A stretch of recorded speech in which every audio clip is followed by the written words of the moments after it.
Hello Kathden fans! Wala talagang makakatalo sa Kathden kahit ngayong 2026 mga kasambreros.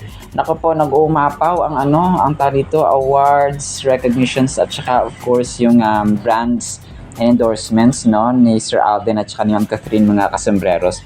Uunahin ko ito doon sa may signing of contract ni Alden sa braces nga mga kasambreros no, sa Special Line. Si Evan Tan, ito pala, ang cute ng dalawang to mga kasambreros. Kasi ito na naman yung trend na, ang kalimutan na kung tayo talaga. Yung padila trend ba sana ni Alden. Itong si Evan Tan, nakita ko dito, magkasama or parang magkakilala para sila sa GMA Sparkle Artist Center mga kasambreros. Ewan ko si Evan, may lahing Chinese yata ito or Korean, no? Mga kasembreros. Natutuwa ako dun sa mga comments. 18 hours ago, sabi ng isa, gulat ka Paps, sabi ni Paps, tapos na yung trending 2026 na. So parang sinabihan niya yung kasi sorry po. Hindi ko sa mag-get over kasi, di ba yung trending ni Alden, marami pa syempre yung mga gusto makapagpa-picture or makapaggawa nung trend na yun, mismong kasama si Alden. Hindi ko lang alam kung si Evan Tan ay part ng management ng Special Line clear braces mga kasembreros or part siya ng pagiging ambassador no kasama si Alden Richards mga kasembreros. Kasi dito ay gagawa sana siya ng trend nga na pandila ni Alden kaso parang pinigilan siya ni Alden kasi nga ibang brand yun eh. So kasi nga si Alden parang kumbaga pa dahil brand ngayon ng Special Line braces hindi niya pwedeng gawin yon kasi sa ibang brand yun mga kasos way back 2018 pa yata yun mga kasembreros na ginawa niya.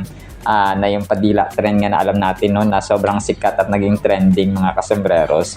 So parang pinigilan. Sabi niya, baka kasi ibang brand to, ganun siya, parang baka sa kontrata niya mga kasembreros. So kung kaya ay hindi ginawa ni Alden, no. Medyo short lang, sobrang famous din pala ni Evan Tan, no. Sabi dito sa comment kasi, ay si Fluff Bucks, so nabasa ko sa comment section 1 hour ago, they knew each other, dating sparkle artist si Evan. Okay. So dati pala, so baka ibang trabaho na yun ni Evan mga kasembreros. Pero ngayon nga, ang cute lang talaga. Ang cute lang talaga mga kasembreros ng ginawa ng dalawang to dito. Nagulat ako kasi kakapost lang kagabi no, ni Evan. And then ito, akala ko kagabi kasama si Ma'am Cathy ito sa pasabog na gagawin ng cream silk mga kasembreros. So dito magkakaroon sila ng nagkaroon sila ng Allure Beauty Congress. Pero kakapost lang cream silk kagabi, pero ginawa pala ito November 21, 2025 pa hanggang November 23, 2025 mga kasembreros. So akala ko talaga kagabi si Ma'am Catherine, tapos kasi di ba magkamukha sila minsan pag sa unang tingin mga kasembreros. Tapos ay tawag dito, akala ko kagabi kasama si Ma'am Catherine at saka akala ko ngayon nila gagawin. So late ko na nakita yung date na Allure Beauty Congress na November 21 hanggang 23, 2025 pa pala. So yun po. And then ito, next item natin, may nag-post dito no about sa kay Ma'am Catherine mga kasembreros. So parang pumunta si Ma'am Catherine at saka si DJ sa dito sa IV Clinic mga kasembreros. Kahit mag-ex na Katniel, same pa rin clinic pinupuntahan nila sa IV. So of course 23 hours ago na pinost ito mga kasembreros, pero syempre hindi na sila magkasama no kasi nga siguro may mga kontrata din to sila no. Throwback picture lamang ito ng Katniel mga kasembreros no, na kung saan ay magkasama sina Daniel at saka si Catherine dati no sa IV Clinic. So kasi si Ma'am Catherine ay talagang baby rin ni Doc Ivy mga kasembreros. Tapos si Daniel ay ganoon din. And of course, may mga kontrata ito sila mga kasembreros, kaya hindi po pwedeng bigla nang aalis. And of course, yung loyalty talagang nandoon mga kasembreros kasi nga si Sir Alden, di na pwedeng iwan si Dr. Vicky Bello kasi doon talaga siya ever since. So parang ganun ba? Kasi parang insulto naman yun kapag umalis sila dahil lang sa umalis si Ma'am Catherine kay Doc Ivy. Tapos pupunta kay Dr. Vicky Bello para lang dahil lang sa ganung issue mga customers. And they can visit anytime. So tapos hindi naman pa kung pa parang sobrang dami namang araw at oras at panahon para lang sila magkita doon sa Doc Ivy mga kasombreros. And Kath has moved on. So kung kaya hindi na pwedeng pabalikan ng Kathniel mga customers. Yun nga no, talaga yung nagulat ako dun sa ni Rudy Baldwin na mamamatay si Ma'am Catherine noong 2024. Ganun tatawag ito 2025. So parang 2024 kasi yun ang shooting nila ng Hello Love Again. So parang grabe talaga yung hindi wala silang power na makita ang future mga kasombreros. Tapos ito, kahapon, one day ago, ay na-feature din si Alden sa Daily Tribune Live. Sabi niya nga dito ay na-feature dito yung about sa love life, no? Ni Alden na nag-aantay siya ng kanyang true love, mga kasos. And maybe, perhaps, no, this 2026 ay ma-reveal na si soon to be Mrs. Fulkerson. So, ganon, no, mga kasombreros, mga Kathinatics. Sabi niya ito, I'm waiting for love to come to me. Alden Richards spilling the 2026 love life tea. Kung darating, and I'm waiting for love to come to me. Who's gonna be on the side surprise this year? So, this was posted by PJ Pascual. Tapos picture nga ni RJ or ni Tisoy doon sa kanyang interview mga kasombrero sa media launch or signing of contracts sa Special Line Braces. And then ito, ang cute nito, si ang Fulkerson, ang Bernardo family, parang nasa isang park yata, no? 2026 ang nakalagay dito, gulat time. 2026, si Lexin dito, ay, ginulat siya, no? Na parang kunwari ay, kinagat ng ahas sa lieg mga kasombreros, kung kaya nagulat siya mga kasombreros, no? Nakatalikod kasi sila, parang may pinapanood na parang di ko alam kung exhibit dito nasa harap nila. Tapos kunwari may tumuklaw na ahas sa leeg ni Ma'am Lexin. Tapos all of a sudden, parang biglaan nila na out of nowhere ay kunwari may sa kanya, kung sobrang gulat na gulat si Lexin mga kasembreros, no? Na sobrang tangkad na dalaginding na talaga si Lexin mga kasembreros. I think she's 15 kung hindi ako nagkakamali, or 14 mga kasembreros. So matangkad na, no? Sobrang matangkad na at saka dalaginding na mga kasembreros.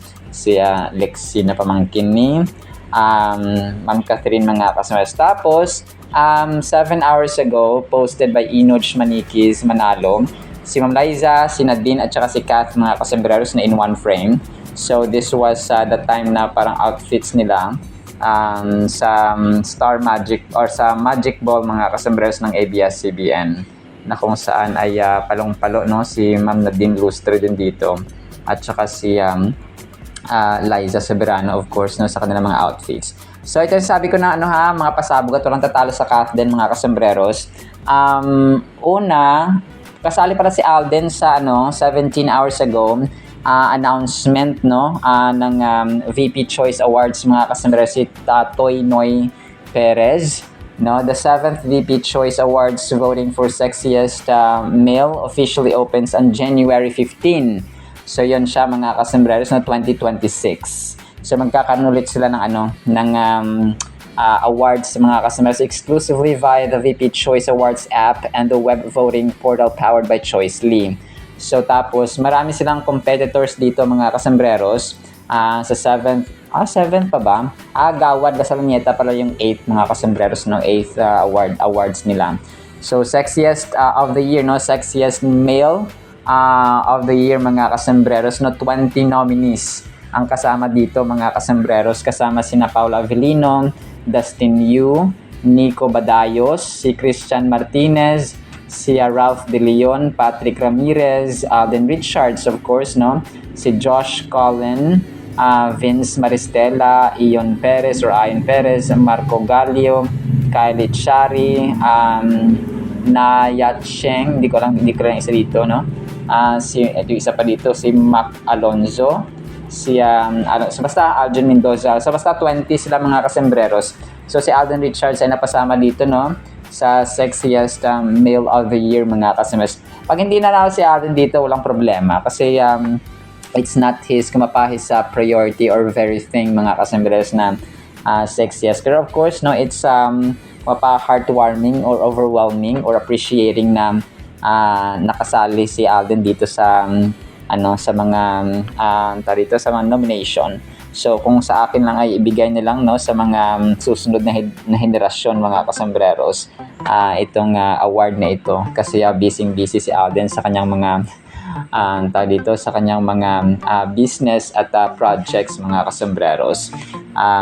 Well, hoping na manalo si Alden Richards, pero palagay ko may mga bagong mas deserving pa, no, sa award na ito mga kasembreros.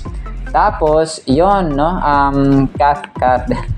Catherine din sa kalang mga kasembreros. Pinost ng Catherine Blue Hearts yung sangkatutak na mga na mga brands and endorsements ni Catherine mga kasembreros, no. Kasama niya ata dito yung 2026 niya, pero sobrang dami, no. Catherine Blue Hearts, Queen Things, daming endorsements talaga, no, kagaya ni Alden mga kasembreros. So kung isa-isay natin, sobrang dami, no, na-recall ng Catherine Blue Hearts mga kasembreros. Andiyan ang Bench, ang Lancome, ang KFC, Pepsi, Cream Silk, Lazada, Maggi Magic Sarap by Jessic, Century Tuna, Omega Plus, Pond's White Beauty, Anchorland, Gatorade, Conquentext, Fresh, Great Taste Coffee, TCL, NutriAsia, Realme na cellphone mga kasembreros, Colgate, of course, no, Ideal Vision Center, IV, ito, Conzace, The Shawarma Shack, no, na parang din yan, Alden mga kasembreros, yung kanyang shawarma, Aqua Flask, Liratex, Maya, Nutrichunks, Biotin, Magnolia. So yung Zion, hindi pa nakaano dito, naalala ko yung Zion. Uratex, nandito na rin. So yung Zion, mga kasembreros, at saka, alam ko may nakalimutan ako dito post niyo naman kung may nakalimutan ako mga kasembreros sa mga brands na nabanggit mga kasembreros. TCL, nandito na rin, of course, no, KFC. So yun, no, marami talagang queen of endorsements ito si BPI. Oo, hindi niya nasali dito ang BPI. Banco BPI mga kasembreros. So marami, no, 2, 4, 6, 8, 10, 12, 14, 16, 18, 20, 22, 24, 26, 28, 29. So palagay ko yung iba dito hindi na ganong active, pero nga, no, may mga pumalit naman, Banco BPI, tapos yung yung mga bina-mention ko kanina. So, Banco BPI at saka yung Nutrichunks meron dito. Pero nga na talaga, congratulations kay Catherine at saka kay Alden, of course, mga kasembreros, na sobrang bonggang-bongga ang mga si Alden pa lang ay 2026 binungad na ng kanyang contract signing, di ba? Ng braces, no, na special line mga kasembreros. Tapos, speaking of special line braces, ang Kapuso PR Girl ay kahapon, of course, na-feature si Alden. That iconic smile just got even better. Alden Richards shares a special message as he joins the Special Line family. No, congratulations, Kapuso. So, talagang walang tatalo sa tambalang ito mga kasembreros kasi iba yung presyo nila mga kasembreros, no, maliban kasi sa kasikatan, nandun yung magandang ugali, no, yung mabuting ugali talaga, humble, kind, generous, no, sociable, friendly, grounded, talagang masabi mo na kahit na sobrang sikat nila ay nandun yung kanilang pagiging family oriented, yung kanilang pagiging mabait talaga mga kasembreros and professional, of course, no, sa kanilang mga ginagawa sa buhay. And then ito, yung pep.th, of course, no, na parating nakatutok din kay Sir Alden, ay nag-post sila kagabi sa kanilang TikTok account ng video mismo ng kanilang coverage or na video mismo mga kasembreros dun sa signing of contract ni Soiti, no, sa Special Line clear braces mga kasembreros. So sabi dito sa kanilang caption ay Alden Richards has been officially unveiled as the brand ambassador for Special Line clear braces. Tapos sabi pa na dito, also present at the launch event were GAOC founder Dr. Steve Mark Gan. Okay. So si Dr. Steve Mark Gan pala. So parang may lahing Chinese nga talaga sila, and representatives from Sparkle GMA. So kung kaya pala Gan, no, GAOC mga kasembreros, yung kanilang foundation or ang kanilang establishment. So special and clear braces are custom-made transparent aligner trays grafted from high-performance elastic materials. So yun siya mga kasembreros, no? Offering a discreet alternative to traditional metal braces for teeth aligning. Okay, ang ganda, no? Kasi di ba dati talagang yung braces na may kulay-kulay. So ano siya, parang alternative way of kasi parang kung ayaw mong parang medyo madumi kasi tingnan din masyado kapag yung braces na traditional. So ito parang siya, modern type na pa rin siya, parang ngipin pa na kulay puti pa rin kasi nga transparent siya na yung makikita mga kasembreros. Ang galing ng kanila naisip nito mga kasembreros. Tapos pinost din ito actually ni Ma'am Naibara, no? Itong Bernardo family mga kasembreros, nakaka-touch at saka nakaka-amaze ito mga kasembreros na pictures, no, at saka happy moments ng Bernardo family. Kinompose ng ata ito, no, ni Ma'am Naibara Lopez.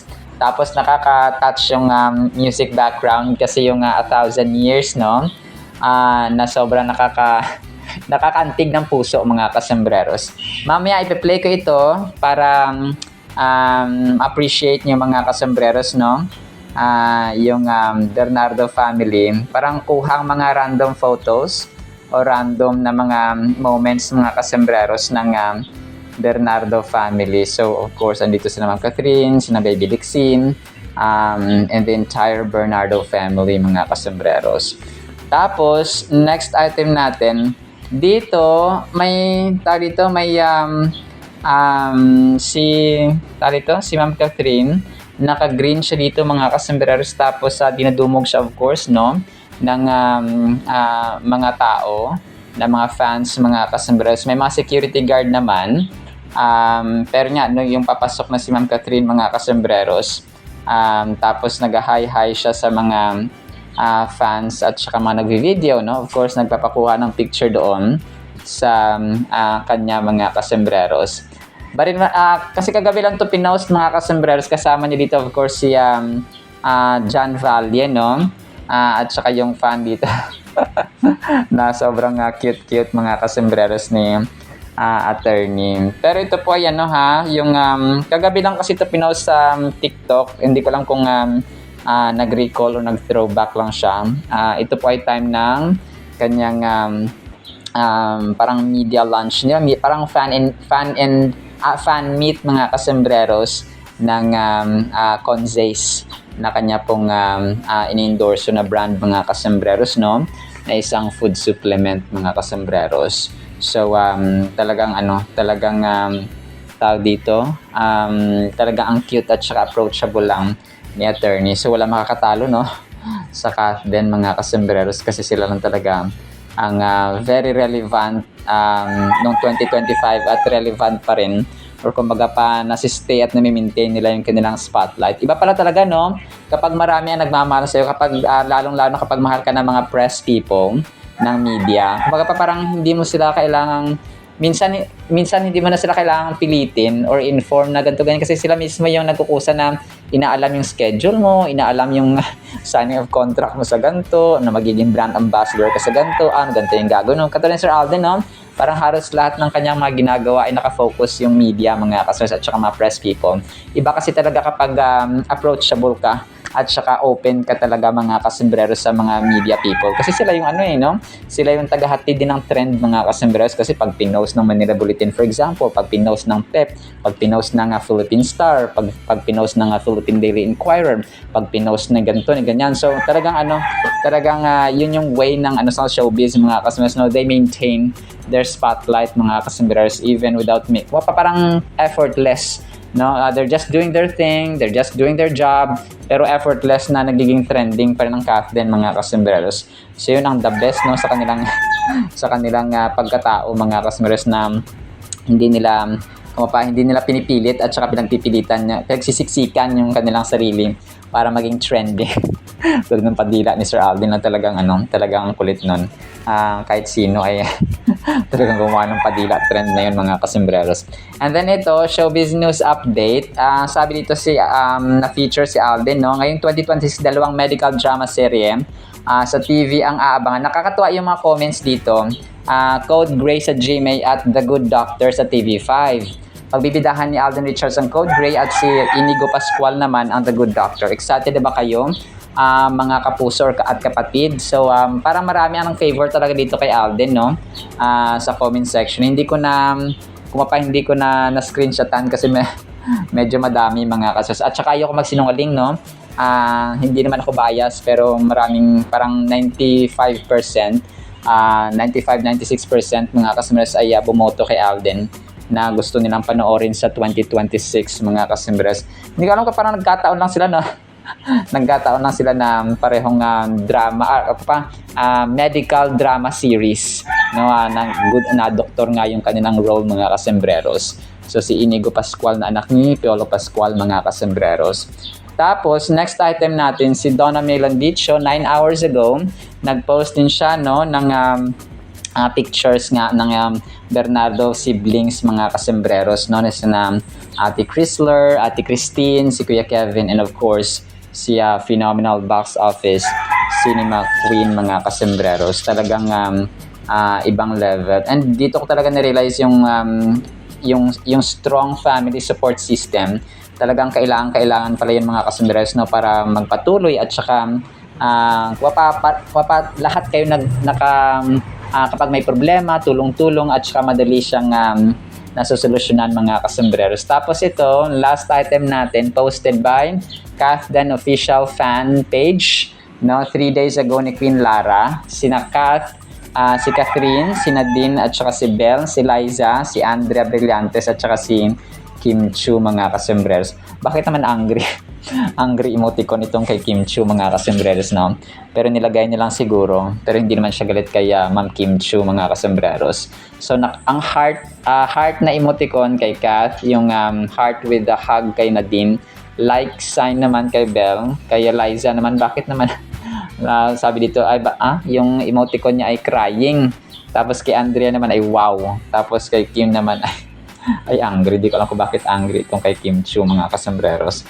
Pero yun po, no, lang ito, pinost na ng isang fan, mga kasembreros, no, na kung saan ay parang katuwaan lang, mga kasembreros. Parang pumili lang kayo kung anong gusto niyo, no, kung sino ang gusto niyo sa kanila, mga kasembreros. So yun po. Alright, so yun lang sa ating Kathdan items, no. Team Panatag tayo, mga Kathdaniatics. So talagang walang makakatalo sa Kathdan kahit na yung 2026, mga kasembreros. So sana po ay pakinggan po natin ang i-play ko itong itong family ng Bernardo na sobrang matatouch kayo, mga kasembreros dito.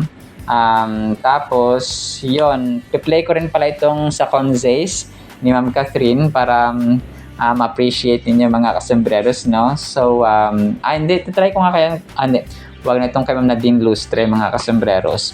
So yun po, no? So yan na actually. Tapos pakinggan natin, of course, no? I-play ko itong kay Lexine na sobrang kulit para marinig. Sobrang nakakatuwa itong, mga kasembreros. Yun lamang po. Tapos after ng mga videos nito ay ang napakaganda at the best na salita po ng Panginoon. Isang pinagpalang araw po sa bawat isa.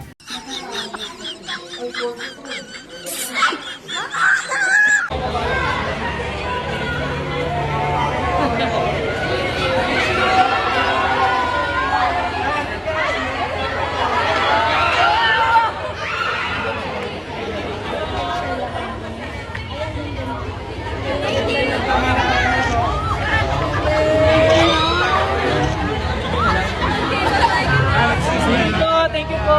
Miss Kat! Pasuyo! Hi, ma'am! Hi, ma'am! Thank you! Okay na po. Okay na po, thank you. Okay na po, thank you.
At para po sa ating Word of God ay sobrang matalinghaga at sobrang malalim ito mga kasembreros. Ang title po natin ay Patagong Turo. Bakit kaya no?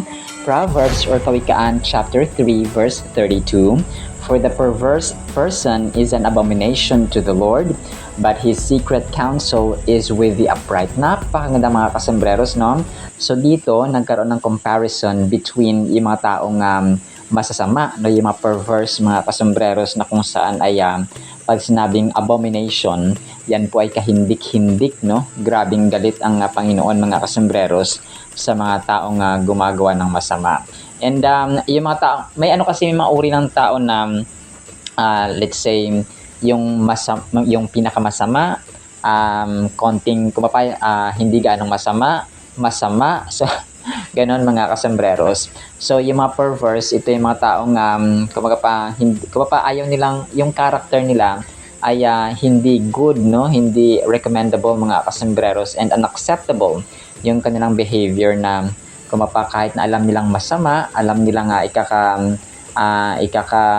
ikakasama ng kanilang katawan at ang mga tao sa paligid nila, ay gumagawa pa rin sila mga customers. Let's say yung corruption, let's say yung mga bisyo, let's say yung mga nang aapak ng dignidad ng ibang tao, nang aapi, mga madamot, mga sakim.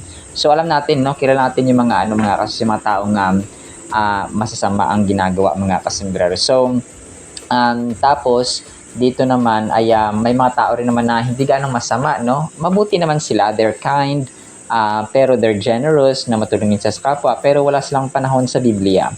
Iba kasi yung gumagawa tayo, let's say tumutulong tayo, tapos magaling tayo, for example, sa ating field. May it be ikaw ay isang content creator, or ikaw ay isang doktor, or isang teacher, or isang engineer. Kung magaling ka, top performer ka, for example, sa isang company, tapos wala kang panahon sa Biblia and you don't have faith sa Panginoon, ang credit ay sa'yo parati, no? Syempre ako pa, syempre ako pa. So, ganun parati mga kasembreros ang magiging linyahan mo kapag pinupuri ka ng ibang tao. Whereas, kapag ikaw po ay faithful believer of Christ, no, Kristiyano ka mga kasembreros, kapag ikaw ay pinupuri ng ibang tao, ay yung credit ay sa Panginoon, no? Glory to God, no? Salamat sa Panginoon kasi binigyan niya ako ng talent, ng skill, ng talino, ng wisdom, and so on mga kasembreros. So ganun po siya. Malaki talaga ang pinagkaiba ng mga unbeliever na magagaling at saka unbeliever mga magagaling na walang na may pananampalataya sa Panginoon mga kasembreros. And dito ay sinabi ng Panginoon na mga perverse mga kasembreros ay kahindik-hindik. Ibig sabihin galit ang Diyos sa mga taong mapagmataas, mga mapandinlang, yung mga walang puso sa kanilang kapwa, yung matigas yung alam niyo na yung mga kasembreros. So dito ay kinumpara ni Haring Solomon mga kasembreros sa mga taong masasama over doon sa mga taong upright. Na ibig sabihin po ng upright, ito yung mga taong gumagawa ng patas, no? Mga matulungin, mga maawain, mga mapagpatawad, hindi mayabang, no? Mga humble, and so on mga kasembreros. So grabe, no? Patagong secret counsel.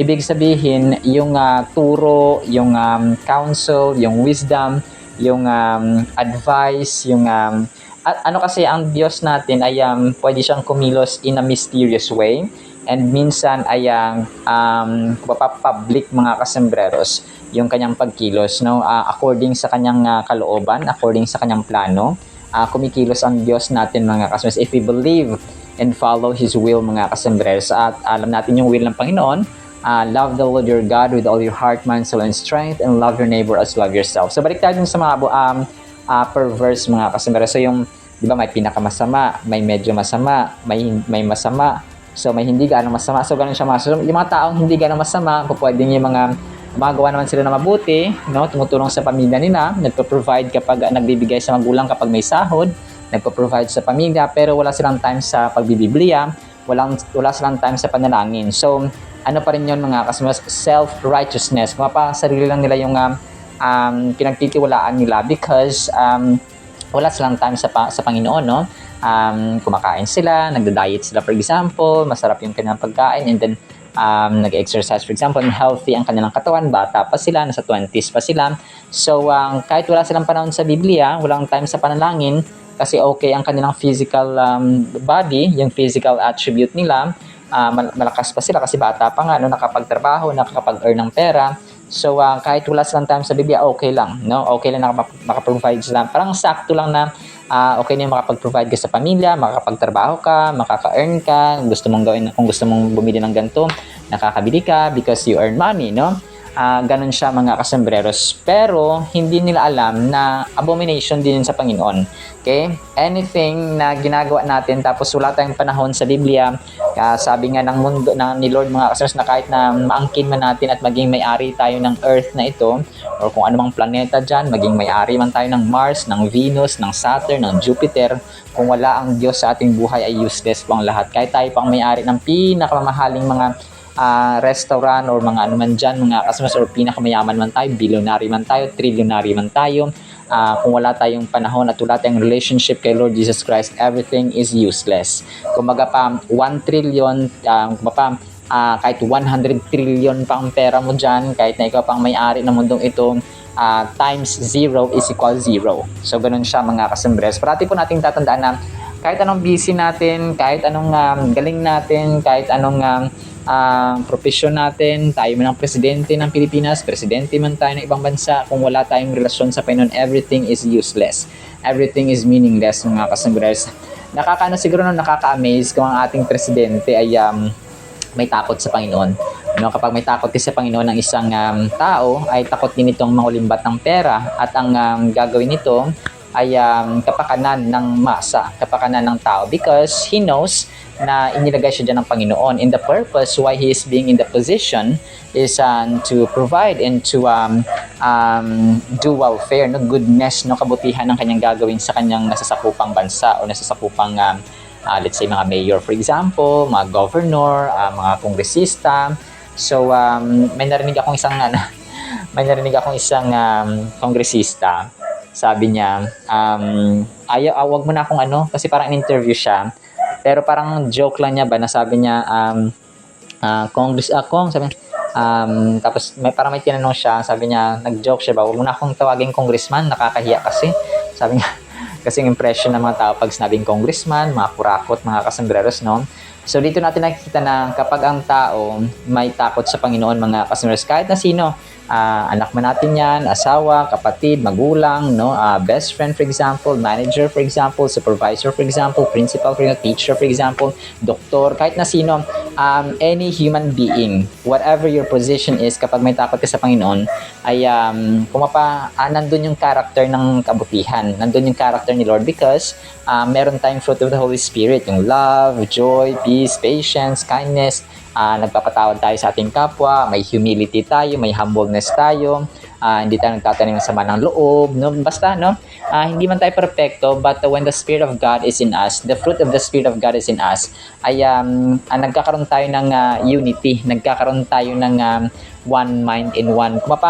Yung community na na nagtutulungan, community na nagpapakumbabaan, nag-uunawaan, and so on mga kasembreros. So, ganun po yung nagagawa ng Spirit ng Diyos. So, patagong turo. Dito naman, of course, no, ay counsel, wisdom, mga kasembreros, ang gustong emphasize ni Haring Solomon. This verse expresses a profound truth about the nature of God and His relationship with humanity.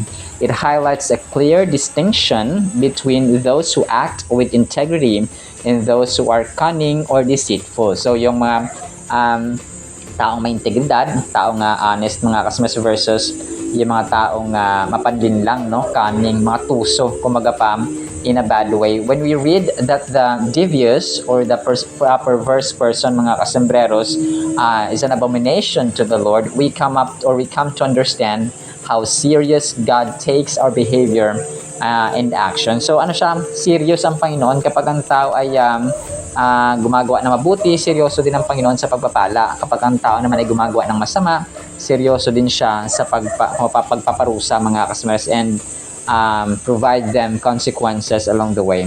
These behaviors do not only offend God, they stand as a direct opposition to His character of truthfulness and righteousness and love. So, hindi lang siya nakaka-offend sa Panginoon kapag ang tao po ay corrupt, kapag ang tao po ay nanlilin lang, kapag ang tao po ay walang pagmamahal sa kapwa, no? Nandalamang sila ng kapwa nila tao. So hindi lamang siya nakaka-offend sa Panginoon, but sabi dito direct opposition, kasi nga ang karakter ng Panginoon ay mawain, honest, makatarungan, makatwiran mga kasembreros, fair, patas, no? At saka loving siya mga kasembreros at makatotohanan. So kapag tayo ay nag-oppose sa mga ito, ibig sabihin tayo ay kalaban or kaaway po ng Panginoon mga kasembreros. Additionally, the verse states that He is intimate with the upright, nor His secret counsel. Sa ibang version kasi ay intimate, no? Ibig sabihin ay close, malapit siya sa mga taong mga patas at saka gumagawa ng katarungan mga kasembreros. So His secret counsel is with the upright. So indicating that God cherishes a close relationship with those who choose to live righteously. So yung mga patas at mga namumuhay mga kasembreros ayon sa kanyang kalooban. So yun po yung yung kanyang summary, no, yung mga taong gumagawa ng kanyang kalooban. So in conclusion, Proverbs 3 verse 32 holds a mirror for us to examine our lives in relation to integrity and honesty. It encapsulates the essence of God's desire for us to thrive in truthfulness and uprightness. So talagang pagsikapan natin mga kasembreros, we have to thrive, we have to grow, we have to improve mga kasembreros when it comes to pamumuhay na may integrity at may awa, may love, may patience, no? Alam na natin yung mga fruit of the Spirit mga kasembreros. Meron tayong forgiveness, may humility, care and concern, respect sa ating magulang, and so on mga kasembreros. Alright, so pero ito sa mga taong sa mga taong upright, no, sa mga taong gumagawa ng katarungan at integrity mga kasembreros, ay merong patagong turo, no, nagbibigay siya ng counsel. Ang Diyos natin ay nagtuturo sa atin ng anong tamang gawin, anong tamang desisyon. So parang parang premyo niya, no, or pagpapala niya sa mga taong gumagawa ng mabuti or gumagawa ng tama sa kanyang harapan mga kasus. That is why gawin na natin ang tama kasi may pagpapala. Pag masama, meron tayong punishment or parusa mga kasembreros. So as simple as that. Alright, so now sa ating Word of God, pagpapalaan po tayo ng pag-ibig, pananampalataya, pag-asa, no, and saka fairness and justice, no, sa ating buhay mga kasembreros. Live with integrity and honesty. In Jesus' mighty name we pray, amen and amen. See you sa next segment mga kasembreros, and paalam po. I love you.